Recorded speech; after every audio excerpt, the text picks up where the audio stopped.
முக்கிய அமாவாசைகளான ஆடி அமாவாசை, தை அமாவாசை, மகாலயா அமாவாசைகள்.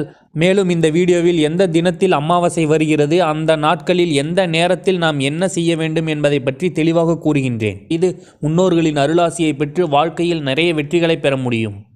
நீங்களும் முன்னோர்கள் மற்றும் இறந்தவர்கள் மீது கொண்ட அன்பினால் அமாவாசை தினத்தை கடைபிடிப்பவர்களாக இருந்தால் இந்த வீடியோவிற்கு ஒரு லைக் செய்யுங்கள்.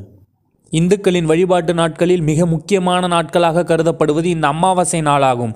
அன்றைய தினத்தில் முன்னோர்களுக்காக மிகவும் சிறப்பான வழிபாடுகள் நடைபெறுகின்றது. அமாவாசை நாள்களில் அதிகாலையில் முதலில் எழுந்து கடலில் அல்லது புனித நதிகள் அல்லது கோயில் குளங்களில் ஏதேனும் ஒரு நீர்நிலையில் நீராட வேண்டும்.